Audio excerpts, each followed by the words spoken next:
You hear that?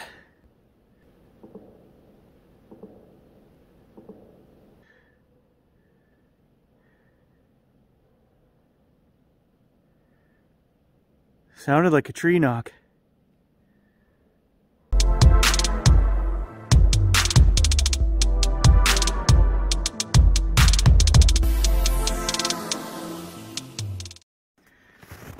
Really cold out tonight, guys. -20 something. Going to put some bait out on the trail cameras. I only have my phone, so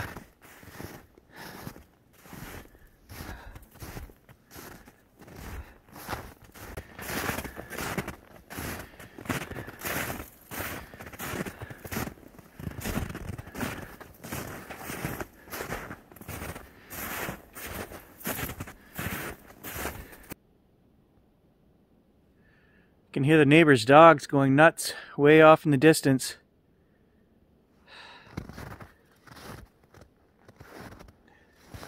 I even see a few stars tonight, so first night we've had stars in a long time. I might get out and check out the night sky. The problem with that is it's so cold, it's really hard on equipment.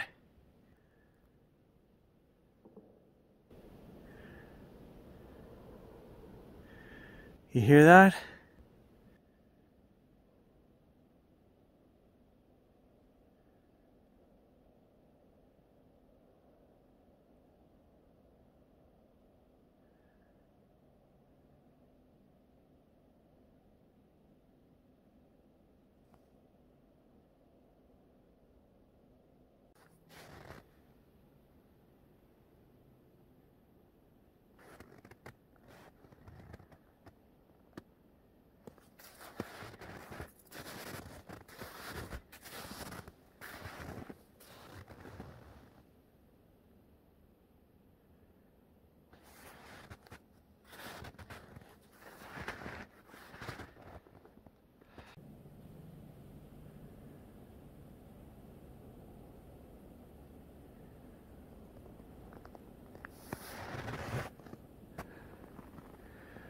That's where I just came from back there.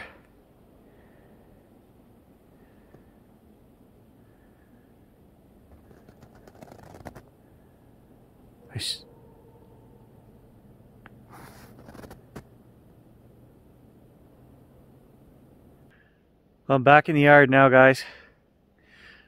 I think it's too cold tonight. Just a couple of minutes with no gloves on. My hands are frozen, so we'll see. So guys, I tried to put out the equipment on the deck last night and it was just too cold. After 20 minutes the camcorder died and then everything was condensing up when I brought it in to change batteries, so it's just kind of a nightmare. I knew that, probably close to -30 degrees Celsius last night. But I did find, I'll put it right here on the screen right here, something really cool from one of the groups that I belong to, Canadian group for UFO stuff. And this was captured on January 5th by Amber in Blind River. So this is just a screen grab from the group, so public domain stuff, we're just showing what she captured. This is exactly what I'm after. This is fascinating stuff. So this is out over the Great Lakes, right at Blind River on the Canadian side. And you'll see these two lights, you know, kind of dancing around beside each other. And then eventually, once we get, you know, a minute into the video, you'll see a third light blinking on and off, kind of fading in and fading out. Definitely, to me, does not look like drone work. I fly a drone, and as you guys know, I've crashed that sucker many times in broad daylight. So to have 2 or 3 of these flying in a synchronous group at night, I'm calling not drones, okay? And the way it fades in and out, the light, that wouldn't be a drone that's spinning or turning. It doesn't look like that. It just looks like it's popping into existence and popping out. And we see this all the time with these cool lights. I just thought we'd throw this up there to show this stuff does happen here. That is exactly, you know, 280, 300 kilometers from here in a straight horizontal line. If we were to look at a map from where the city I live in to Blind River, right on the exact same plane, it's just out over the water. So I think what we're going to do here on this channel, we're going to start setting up at night out over Lake Nipissing, because that's, I'm I have a river right across the road that takes me, 600, 800 yards down the river. We're out onto Lake Nipissing. Then we can see the whole night sky, and we can set up and capture stuff there on the lake. So that's what I want to do. I just wanted to show you guys that clip because that's exactly what we're after, and it is happening right here close to home. Finally found some bird seed for my birds. Now I just gotta have the birds show up. So if you're new to the channel, you'll know there's about a 10-kilometer stretch behind my house that is swamp. It's the runoff, the drainage for Lake Nipissing. So 2 miles from here, the lake is to our west. And 2 miles to the east of here, we have Highway 11, which stretches hundreds of miles south.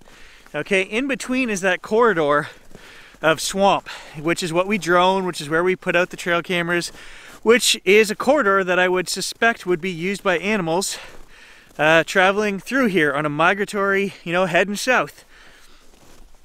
But in the winter, it means terrible noise pollution. When it gets cold and we put out the parabolic dish, you can hear every transport from over 2 miles away going down the highway. And now that it's been cold the last few nights, you can hear skidoos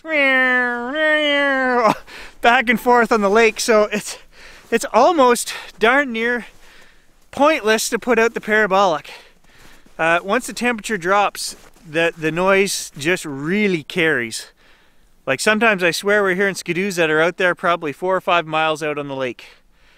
Not good for recordings. I can see all kinds of goodies on the snow here from where I dumped out the trail cam stuff last night. So if somebody was here, they didn't get all of it. I will take the SD card out of this trail camera just to see, and we'll put a new one in and leave it for a couple more days.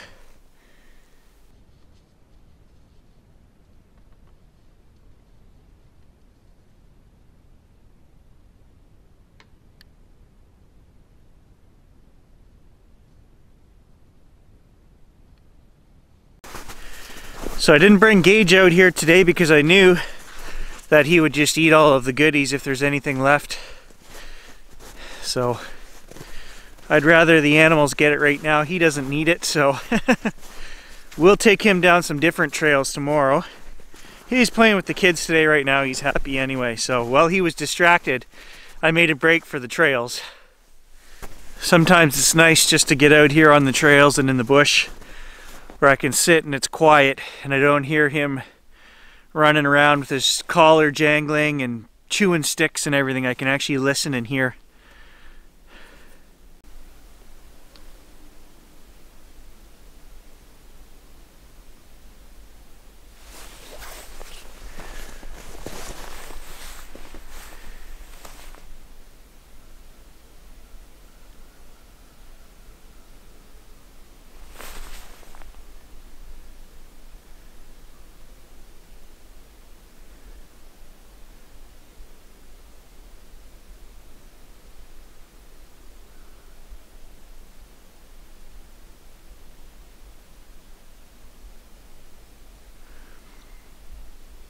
Can you hear something?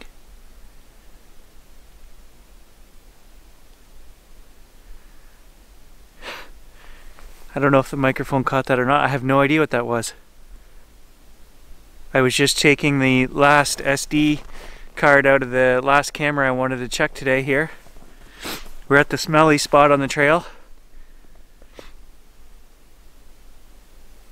And I heard high-pitched. I don't know what I heard.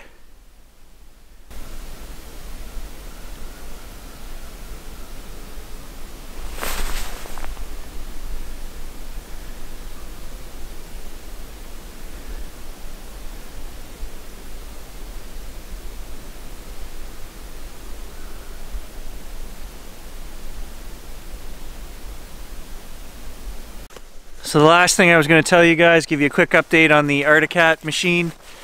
Useless, waste of time. Articat called me back and said, "You need to take your machine in, Gary." Okay. Like I didn't know this. It hasn't run right since the day I bought it 2 years ago. I haven't had warranty since February. In February they told me we're going to take care of this and we'll let you know when and where and what the next steps are. So the girl calls me, this is where it gets good, and tells me I need to take the machine in, and I'm like, okay, great, where do I take it? And then I said to her, this means you guys are paying to have this checked under warranty. And she said, I'm not sure about that, we'll have to get back to you. And so the phone conversation ended, and that was a week ago, or 5 days ago, and now I'm waiting to hear back from Arctic Cat again. So I waited from February till December to hear back from them, and then I called them to hear, you know, are you guys paying for this under warranty? I don't have any warranty left. They knew that.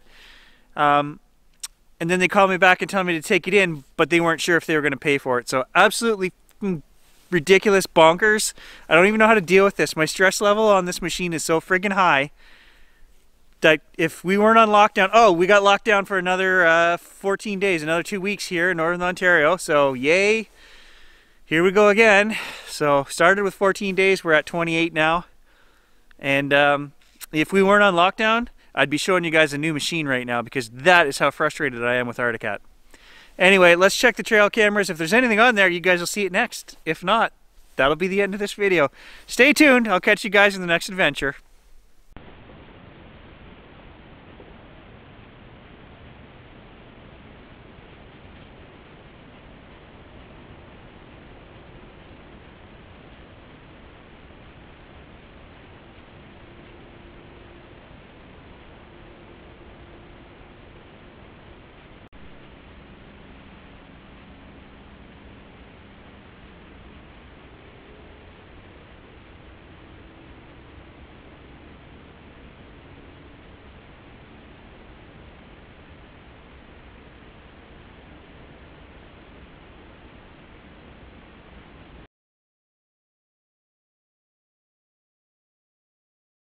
Yeah, some of you may have noticed Gary was due for a haircut before the first lockdown, and now we got another 14 days to go. Yeah, it's gonna be crazy wild man hair again. Oh, what are you gonna do? COVID? COVID, COVID.